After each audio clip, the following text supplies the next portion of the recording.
Hey traders, Nick here recapping the day Monday, the 16th, and a fantastic day for the bulls today. I'm calling it a dead cat bounce so far, just for the simple fact that the small caps were less than half as exuberant as the broader indices, meaning the Dow is up 1.3, SPX is up 1.3, Nasdaq 1.3%. Thereabouts, and the small caps RUT and LWM are up 0.62 and 0.59% respectively. So, but then again, the small caps outperformed last week. They closed green. Maybe they're resting a little bit. But if the exuberance was market-wide, why were not these 2,000 basket of 2,000 stocks as exuberant as the other ones? So this is the S&P 100. Oracle is up 4%. That's a big box given and Amgen is up almost 6%. So we have a lot of concentrated strength, especially in the healthcare area. On average, I think if I'm eyeballing it correctly, this area right here is up over 2% each, maybe 3%. So that is bigger than Apple collectively, and so it sways the markets. And I think their impact is even bigger in the Nasdaq. That's a big box. You can see how green it is. Yeah, we had some other weaknesses, but this is the Russell 2000. You can see healthcare is also up in this area, and the scoreboard is definitely a win for the bulls. I'm not taking away from that. Okay, but let's see what happens tomorrow. Do we have follow through going into the Fed event? All right. So how did it happen? Strong open. We had a strong open that meandered a little bit, but kept on getting stronger. However, around 10 o'clock, right around here, Apple said, let me have the ball, and they ran with it. Look at this chug. This is the old school of Apple. That tells me that I bet you anything that Tim Cook is buying his own stock right here. This is the chug that I like to see in Apple. That's basically conviction buy and not whipsaw. Buy, buy, buy, buy, buy. There's no, what do I call that, chop. There's no reason why Apple is $123 or $122.8 in the morning and then just minutes later $2 higher. This is a slam dunk story. Why is it so flexible? That's what puzzles me and somewhat upsets me a little bit. It slaps people that do homework in the face. But let's zoom out and see the ranges. So before you go chasing anything, we've been here before a couple of times and we failed. Okay? Keep that in mind. We've been here before and we failed. So before you go chasing, wait for confirmation.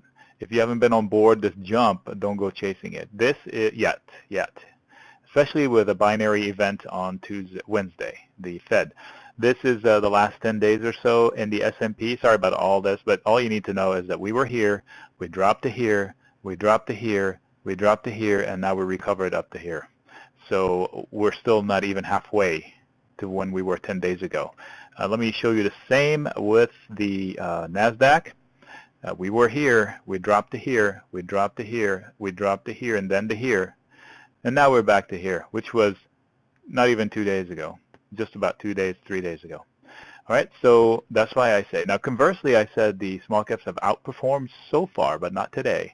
So we were here, we dropped all the way down to here, but we recovered already by Friday all the way up to here and here. So we're still meandering where we were before, so we're still threatening a breakout to all-time highs, which have not been too far off. Let me zoom out. I bet you we can see them within the last 20 days. There it is, all-time high. Okay, so they're still the healthiest. Google today, even though it's green, I don't think it belongs up there. So I'm hanging on to some puts just in case I'm right, and we'll see what happens. I think it wants to be closer to 530 than up here, based on what I see in the open interest. Okay, I could be wrong there, but I'm telling you what, I'm reading the tea leaves, and it's just a long shot lottery ticket. All right, so looking at the SPY, this is the SPY today, and let's zoom in a little bit. You've seen the trend that it's a long time trend, so you know that these green lines are long standing. And here's one right there. We're coming up on it. Let's see how it acts. It's not a hard line in the sand, given that we poked it here, we poked it there. This one is, this has been poked before, so it did hold higher low, higher high. That's a nice candle. Opened here, they tried to sell it, closed at the high. That's a nice strong candle on good volume. That's a nice rally. I like to see that from standpoint of a bull, from the bull standpoint. Not as big volume in the Nasdaq though. However, still higher low, higher high.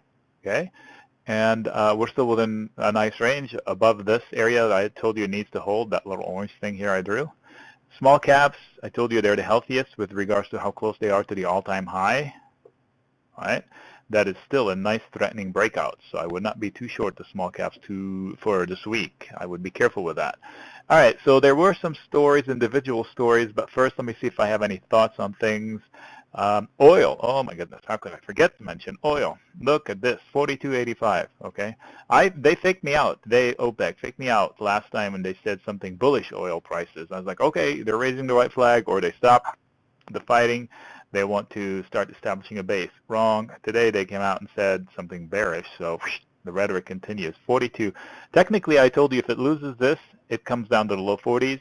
And I was right about that. I was wrong about calling that they're done talking it down. Apparently they're not, because they talked it down today. All right, so we'll see what happens there. Price line is limping. What do I mean? It's barely eked out a green situation when it had a potential of up $10 or so, and it went red for a while. So it's still fighting for that green box. I still believe that it could whoosh all the way down if markets in general sell off. If the markets hold, it will hold too. I have nothing negative against it specifically from the fundamental basis. This is a fast runner, and if markets sell off, they lead down. If markets run up, they lead up. So it's a momentum stock like you wouldn't believe. That's why if I wanted to short the markets, that would be a good way to short it. Speaking of momentum stocks, Netflix got hammered today. It was down 5% at one point. Oh my gosh, look at that red box I drew a while back. Look at today's candle. Touches the bottom, almost touches the top. It opened here. They try to run it. They try to sell it. They close off the low, which is good, but it's still an ugly candle, closed low. And I said if it loses this red, I may have drawn this today earlier before the price action, but after the news that it went down, and I drew this according. Did I post this? Now I'm drawing a blank. Anyway, busy day. I may have posted this already, so don't worry about it. If it loses this area, it will come down to here. That's Netflix. All right, as far as other things I wanted to mention today, okay, we have variables that we're watching, right? We're watching oil. We're watching the TLT and the TNX. TLT represents, let's go look at them here. TLT represent the bonds, and they're usually bearish markets, so if the TLT is rising, markets fall, but today it has ignored it, and it's been almost a 50-50 relationship, so I can't use it as a guide anymore. I say, okay, if the TLT rises, markets are going to fall, and if the TNX rises, markets are going to rise, so the TNX is the 10-year rate. So today's TLT, yes, it was green, but up 1%, which is nice and healthy, right? And I said it was going to bounce perhaps off the 126, and it held so far. However, it let go of the top, and it closed undecisively. So there was, they didn't know how to close it. They opened it and closed it at exactly the same place. Look, I can hide it, the whole thing behind my cursor. So that is a doji if I've ever seen one, right? You've heard me say that before, a doji candle, meaning they open and they close exactly the same place. However, throughout the day, they buy it, they sell it, then they say, you know what, I don't know, they close it exactly where it opened. It is breaking out off of this, and it's not going back to it. Conversely, the TNX, which is, these two go opposite each other, inversely related. The TNX tried to break out, one fantastic candle right here off of this. Let me zoom out. I do have labels here that are not seen. Yield resistance right there. And now we have this that was acting as support with this red candle. Is it going to hold up or not? And this is, it used to be support, and maybe now it's resistance again, this orange thing. So let me zoom back in. And not that you care much, but some of you are, you like technical. So this orange one, it might be resistance again, but this whole area is resistive. That's why that red line is there. If it can break it emphatically, I thought from here it will get to here. It hasn't done that yet. It may be reverting back to the lower end, which is that green thing, which would be way down here, but that would be disastrous rates, I think. So the only thing will drive it there is if Yellen tomorrow or Wednesday comes out and says, you know what, I want to leave the door open for more QE. She might say that. She actually might say that in order to talk down the dollar. Well, guess what? Today the euro bounced. And that was the scary part about markets, because the euro is in free fall. And we had a strong day 2 days ago, right? Well, 2 trading days ago, and euro was up. Then we sold off. Then today's euro was up. So if she comes out and says, I'm maybe open to more QE, then the dollar will drop in relation to the euro. And she might just say just to do that. I don't know why she would do it, but she might do that. And if she does, long shot, then markets might rally up big time because the euro gains, and on top of it, the exuberance, oh my gosh, new QE. And that would hold me from shorting everything. I did talk about that in length over the weekend coverage. So if you have any questions about that, let me know. Zooming out. So these were the variables, okay? Yen, I don't know what to make of it right now. It was green, it was red, it was green. I mean, it was red, it was green, then it went back to red, so I'm not going to talk about it. The ranges, we already talked about it. Tickers, I just wanted to mention the Apple chug I did, Netflix, Google and Priceline. Lesson-wise, somebody asked me, what is IV? Okay, what is IV?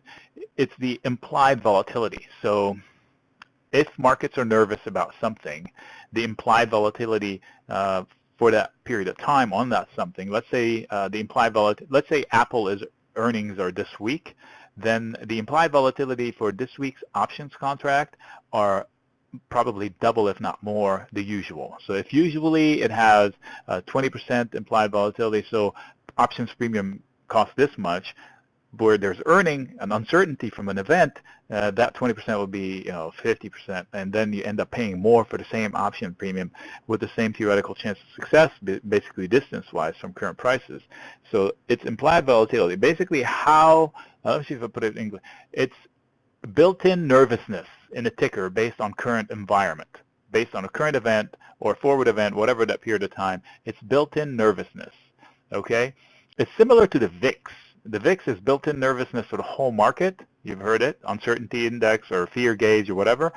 And the same thing, implied volatility on, and every options change offers you the implied volatility. You can see it, and it tells you how it compares to the normal time of, so you can compare it. Are they more nervous than normal, basically?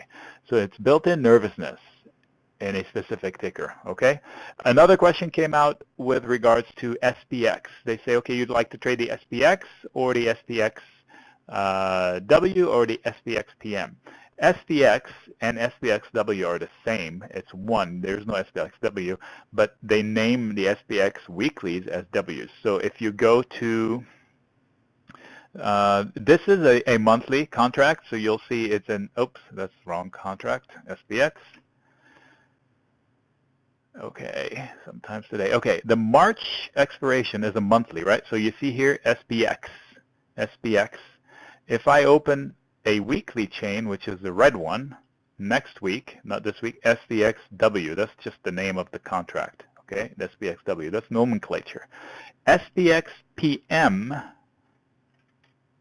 there is a ticker called SPXPM, and this one is only monthly available, and it mirrors the SPX. The only difference is that it is a PM settled all the time.